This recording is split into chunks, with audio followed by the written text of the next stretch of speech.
Alright, so a little while back I made a video that shows how to make homemade wood stain using vinegar and steel wool. You put it in a jar like this and you let it sit for a while and it'll turn into this really cool dark liquid that you can then use to stain wood. Now in that video I actually used the stain every couple hours to show you how it darkens over time. And I also stained different types of wood to show you how sometimes it'll look brown, sometimes it can look gray. It just depends on what type of wood you're using. So in this video I'm going to show you how to actually enhance that stain.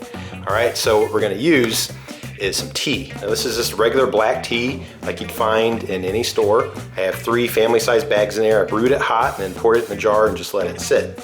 Now I made these at the same time. It's been several days now letting them sit to kind of brew and get darker. So now they're ready to go. So what I'm gonna do is test these on the wood here. So I actually have a piece of cedar, a piece of pine, a piece of oak, and a piece of mahogany. They'll all react a little differently.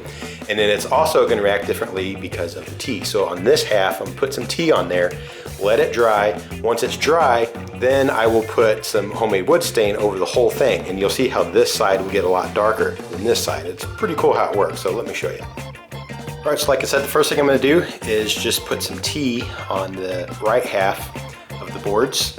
And what this is actually doing is adding more tannins to the wood. And tannins are kind of that reddish brown part of the wood that actually reacts with the stain. So we're gonna add more with the tea.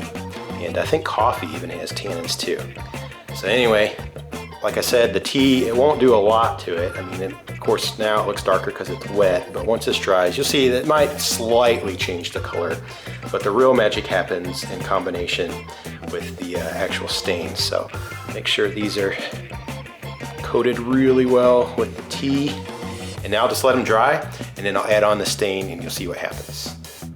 All right, now that my tea is dry, I'm gonna go ahead and add some of the homemade wood stain to the boards. Now I'll do this the raw side first. I don't wanna contaminate tea on this side here. And you can see that this kind of looks like tea when it goes on. I mean, it kind of adds color because it's wet, but it doesn't do a whole lot. But when it dries, it really changes. All right, so there we go. So now I got those. So now I will add some to the side with tea. And once it dries, you'll see it gets a lot darker. Put some on there.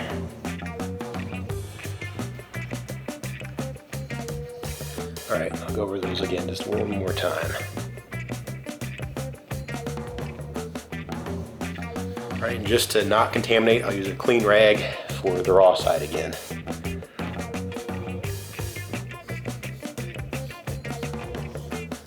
All right, so I'll let those dry and then I'll show you what happens. All right, so I let my stain dry and here's how they turned out. So this piece of cedar is that nice, rich, kind of orangey brown color. And with the stain, it turned brown with a little hint of gray to it. And when you added tea, it got a nice, rich, dark brown. All right, so then the pine, it's super light, not a lot of tannins. So with the homemade wood stain, it turned gray with a little hint of brown to it. And with the tea, it turned a nice medium gray. Right, so then oak has tons of tannins. That's why it has that kind of pinkish orange look to it. And with the homemade stain, it turned a nice, rich, kind of medium dark gray.